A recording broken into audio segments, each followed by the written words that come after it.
Hey guys, thank you very much for taking a look at part 2 of the update for Fight the Texas Driver Responsibility Law. The first part we went through the amnesty program updates and things such as that for 2011.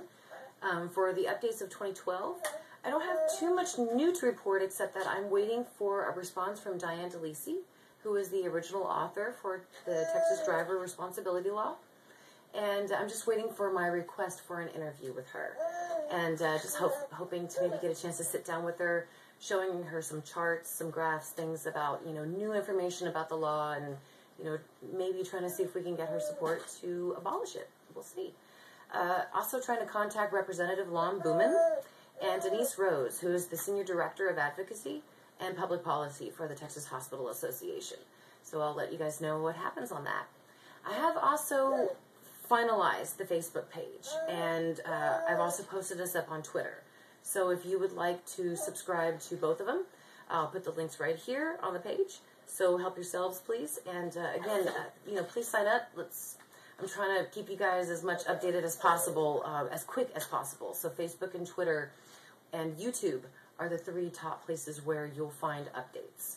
Once again, guys, if you're out of the loop, you need the newsletter, you need to know how to subscribe, you just have questions, you hate me, it just doesn't matter. You can send your email or your information to me at fightthetxdrl@gmail.com, or you can send it to fightthetxresponsibilityprogram@yahoo.com. And real quick, guys, I don't normally do this, but after looking at some of the updated information, I gotta say, I gotta give my opinion very quickly to those of you who support the Texas Driver Responsibility Law. First off, I understand the Texas Driver Responsibility Law is supposed to be safety conscious. However, do you guys not realize that over 2 million drivers now, over 2 million drivers, do not have a valid driver's license? So if we don't have a valid driver's license, that means we can't get valid car insurance, such as myself.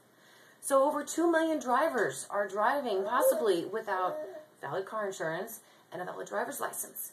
How the hell is this law making your Texas roads safer? When you can answer me that question, maybe I'll probably reconsider about what I'm doing. But before this law, there was not 2 million drivers that didn't have a driver's license. Yeah, I'm sure that there were. But this is specifically due to the Texas Driver Responsibility Law. Alex Jones and many other people say that the U.S. is coming into a debtor's prison. But you know what? They're actually right. To suspend my driver's license, which is what the Texas DPS did, and threaten to throw me in jail if they catch me for driving with a non-valid driver's license, for not being able to pay their surcharge, that in itself, guys, is the very description of a debtor's prison. I am not a debtor. You are not a debtor. None of us are debtors.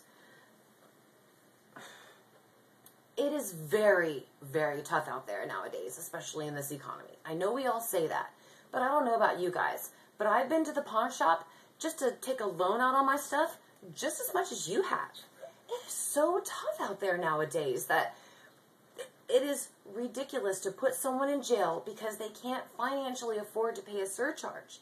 And when I got the ticket in the first place, it wasn't because I decided, oh, I'm not going to pay my I'm not going to pay my car insurance. No, you dumbass. It was because I could not financially afford it those past couple of days. Yeah, I got it right after that. But right after my insurance policy lapsed, I knew I had to renew it.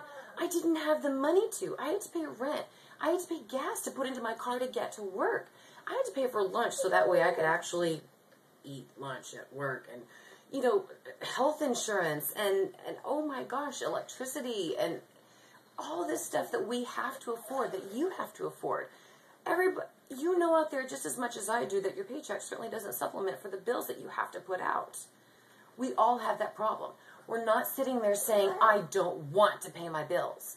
We're sitting there saying, which bill is an absolute emergency to pay right now so that I can still afford diapers for my kids, or that I can still afford them formula or food, or just to keep the lights on. That seems to be a lot of our problems, guys. Not, oh, I don't want to pay this car insurance. No. We are good, hard-working American citizens just like yourself who are trying to make it in the society. And basically, you're judging and punishing us because we are not as rich as you are. Simple as that.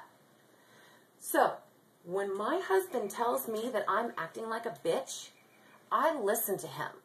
Because maybe he is right. As my best friend and the person that I work for, I do listen to him. Because now, as me, the person that you work for, I'm telling you, the politicians watching, that you are acting like a bitch by continually amending this ridiculous, crazy law instead of abolishing it. You put millions of Texan citizens out of a car insurance and driver's license, not to mention the other million Texan drivers that you're putting at risk by taking those things away from us. You took them from us. Many of the times, like many of us, you didn't even notify us. You just took them. And that brings me to my last point. Guys, there is a thing out there called the FDCPA, which is called the Fair Debt Collection Practicing Act. You can Google it, Google FDCPA, whichever, but the FDCPA requires all debt collectors to notify you of the company that owns your debt. And it also protects you against them from going illegal routes to take that money from you. You know what I'm talking about, guys. You've all been there. Now, the Texas DRL does require somewhat a little bit of what the FDCPA does, such as notifying you, but they don't live by their rules. The FDCPA does require that all debt collectors have to notify you of the company who owns your debt so that you have a fair chance, notice I said fair, of paying your debt and finding it. The Texas DRL doesn't. They are required to notify you by mail of the collector and so forth, and of the due date and the amount you owe, but they don't enforce it. They don't live by their own rules. The FDCPA is a very wonderful law, I gotta tell you. My surcharge stayed dormant for 4 years, and it will never go away unless it's abolished. The collectors of the surcharge department are debt collectors. However, they don't follow the FDCPA. How is that weird? They are debt collectors collecting what they believe is a debt, but they are not required by law to follow the FDCPA to protect us from them illegally and unrightfully collecting this money from us. So, the FDCPA will remove a bad debt after 7 years of active collections. The Texas DRL surcharge will never go away. Do you know why the FDCPA removes that bad debt after 7 years? Because it's fucking fair. This is not a debtor's prison, government guys and gals. It is the United States of America. Perhaps you took a wrong turn at Albuquerque? Thank you guys for looking at part 2 of the update. Remember to find me on Facebook, follow us on Twitter, and please sign the petition. Thank you all very much, and good luck to you.